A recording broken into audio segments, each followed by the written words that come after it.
Le vendredi 17 juin 2022, le projet ARES-CCD a organisé un atelier d'échange sur les stratégies à adopter pour une meilleure intégration des TIC dans l'enseignement supérieur et la recherche scientifique. Le responsable du programme, le professeur Tassien Macharabou, a présenté les grandes réalisations du résultat 5 du programme ARES-CCD à l'Université du Burundi. Le résultat 5 du programme ARES, l'Académie de recherche et d'enseignement supérieur et l'Université du Burundi, a porté évidemment sur deux volets. Il y a le volet TIC, donc technologie de l'information et de la communication, et le volet ressources et documentaires.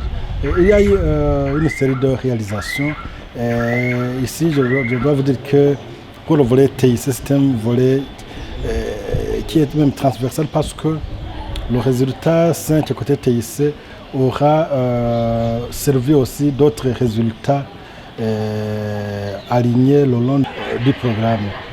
Il y a eu notamment contribution dans l'achat de la bande passante, il y a eu amélioration de la fourniture Internet, il y a eu aussi des réalisations côté équipement informatique, côté terminaux informatiques, il y a eu aussi des séminaires de formation, des ateliers de sensibilisation à l'usage des TIC, il y a eu des missions, même des échanges d'expérience, des missions sud-nord et des missions sud-sud en faveur des informaticiens. Là, c'est le côté TIC. Il y a eu aussi appui en termes, disons, d'équipement de visioconférence, ce qui aura permis aussi, et qui permet encore aujourd'hui l'organisation ou la participation à des réunions en ligne ou bien l'organisation des enseignements à distance, et que ce soit pour le programme de master ou pour l'école doctorale. Pour ne citer que cela en termes de réalisation côté TIC. Et côté bibliothèque, il y a eu aussi acquisition quand même d'un logiciel qui est utilisé dans le cadre de l'encodage des ouvrages, le logiciel Koha. Il y a eu aussi des formations et des missions d'expérience qui ont été effectuées par des bibliothécaires, que ce soit à Madagascar ou au nord en Belgique. Il y a eu aussi, à travers le résultat 5, acquisition des ouvrages récents qui ont déjà été traités et accessibles à la bibliothèque. Il y a eu aussi mise en place d'une plateforme de dépôt institutionnel. Il y a eu aussi alimentation de l'Open Access. C'est aussi une plateforme pour les ressources en ligne que les chercheurs consultent à partir de n'importe où. Donc bref, il y a eu une série de réalisations côté TIC, côté bibliothèque. Je dois dire aussi que le projet a aussi appuyé les informaticiens en matière de leur stabilisation parce qu'ils interviennent quotidiennement. Ils font plusieurs interventions dans tous les campus où on observe aussi qu'il y a eu déploiement même des VoIP pour communiquer de façon interne. Donc, il y a eu vraiment beaucoup de réalisations, mais aussi on doit maintenant anticiper et voir comment stabiliser et les informaticiens, donc les ressources humaines et les techniciens, mais aussi stabiliser le service, mais aussi pérenniser les acquis du résultat 5. Le professeur Jacques Fierens a insisté sur la motivation des enseignants pour l'utilisation des ressources informatiques disponibles à l'Université du Burundi. Ce que je peux vous dire, c'est la manière dont j'ai vécu ces presque 10 ans de collaboration sur ce sujet-là avec l'Université du Burundi. Alors, ce que j'ai découvert progressivement, c'est que l'université a beaucoup plus de ressources informatiques et en matière de technologie de l'information, de la communication, que le croient, que le pensent les membres de l'université. Les ressources, elles sont là. Le problème principal, mais qui tend à se résorber, est la motivation des enseignants et, dans une certaine mesure, des chercheurs. Mais surtout la motivation des enseignants pour, en quelque sorte, rentabiliser, profiter de ces technologies qui, je le répète, existent à l'université. Je vise spécialement les enseignants parce que les étudiants qui sont plus jeunes, ils sont en quelque sorte tombés dedans quand ils étaient petits. La technologie, évidemment, ils appartiennent à un monde de technologie et eux n'ont pas beaucoup de problèmes pour accepter que cette technologie soit mobilisée dans leur enseignement, leur apprentissage, les expériences qu'ils font, etc. Les chercheurs, ça va aussi, parce que les chercheurs se rendent très vite compte du potentiel formidable que peut offrir plutôt toutes ces technologies. On va chercher son savoir aux quatre coins du monde aujourd'hui, c'est quand même assez extraordinaire. Et donc je pense que le problème vient plutôt de la motivation des enseignants, et peut-être des enseignants les plus expérimentés, parce qu'ils doivent, eux, changer des habitudes acquises précédemment. Ceci dit, je crois quand même que depuis le début de ce projet de collaboration avec la RES, des progrès énormes ont été faits, tant sur le plan purement technique que sur le plan de la motivation des enseignants. Mais c'est comme dans d'autres domaines, vous savez, on parle tellement souvent de cabinets médicaux, de cabinets dentaires, de laboratoires qui sont installés et dont personne ne se sert. Avec les TIC, c'est la même chose. La technologie est là, les programmes sont là, les ressources informatiques sont là, les connexions, y compris la fibre optique, sont là, du moins en grande partie. Mais il ne faut pas oublier que derrière la technique, il y a des êtres humains, il y a des hommes, il y a des femmes qui doivent avoir envie de s'en servir et avoir les capacités de s'en servir.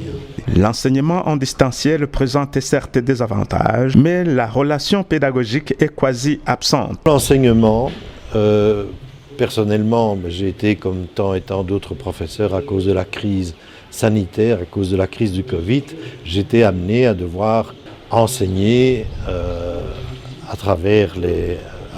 à distance finalement, en distanciel, à travers les technologies de l'information et de la communication, comme les plateformes Zoom, par exemple. Le bilan est celui-ci. Il y a des avantages énormes à l'enseignement en distanciel. Le premier de tous les avantages est évidemment que ni l'enseignant, ni les apprenants, les étudiants en général, ne doivent se déplacer. Ça, c'est vraiment important. Surtout lorsqu'il s'agit de déplacements internationaux, par exemple, et au passage, les cours à distance permettent d'éviter des voyages en avion, empreinte carbone, pollution dont tout le monde pâtit, etc., etc. Et l'autre gros avantage du cours en distanciel est qu'il peut être différé, c'est-à-dire que vous pouvez enregistrer votre cours et l'étudiant peut le récupérer et finalement tenter de l'assimiler à son rythme à lui. Ça, ce sont les avantages. Mais les désavantages sont nombreux aussi. Pour en citer quelques-uns, sans être exhaustif, bien sûr, il faut que la technologie soit présente, il faut que la bande passante soit suffisante, il faut que les connexions soient possibles, il faut surtout, dans des universités comme les universités africaines, que les étudiants puissent avoir accès à un ordinateur. Ça n'a rien d'évident, ça coûte cher un ordinateur, etc., etc. Donc il y a là des inconvénients d'ordre technique, manque d'accès tout simplement aux ressources technologiques qui sont possibles, mais il y en a d'autres inconvénients qui se trouvent dans la relation pédagogique entre l'enseignant et les enseignés, les apprenants. Vous savez, on va commencer par l'enseignant. L'enseignant, il voit des petits carrés avec peut-être la tête de ceux qui l'écoutent, s'ils ont branché une caméra, s'ils ont une caméra et qu'ils l'ont branchée. C'est extrêmement désagréable. Si vous partagez votre écran, par exemple, pour projeter des diapositives, vous ne voyez pratiquement plus vos interlocuteurs. Vous vous voyez vous-même, dans beaucoup de cas, ce qui est globalement désagréable, parce que c'est un petit peu contre nature. Et surtout, l'interaction est très très limitée. Et maintenant, pour parler des apprenants eux-mêmes, des enseignés, l'interaction entre eux n'existe pratiquement pas. Nous avons tous été un jour écoliers ou étudiants. Et nous savons très bien que lorsque les étudiants viennent à l'école, viennent à l'université, viennent au cours, il y a de l'interaction qui se passe entre eux. Avec le cours à distance, vous ne pouvez pas demander à votre camarade comment ça va, est-ce qu'il a encore des ennuis avec sa petite amie, vous ne pouvez pas lui demander, vous ne pouvez pas parler du dernier match de football, vous ne pouvez pas parler de la tête du professeur qui était un peu bizarre aujourd'hui, etc., etc. Or, ces interrelations entre les étudiants sont absolument indispensables pour bien apprendre. Ce que l'on a constaté après la pandémie, et je pense que c'est partout, dans toutes les écoles et dans toutes les universités du monde, le niveau a baissé. Finalement, les examens donnent de plus mauvais résultats. Alors ma conclusion personnelle, mais je crois qu'elle doit être discutée avec les étudiants, avec les collègues, avec les chercheurs, avec les autorités de l'université. Ma conclusion personnelle, c'est de dire, à certains moments, les cours à distance sont indispensables, mais ils doivent rester un palliatif. On les utilise quand il n'y a pas moyen de faire autrement, parce que du point de vue pédagogique, quoi qu'on en pense, ce n'est vraiment pas la panacée, et un cours en présentiel, entre êtres humains présents au même endroit, et non pas derrière des écrans, ça me semble quand même la meilleure des formules.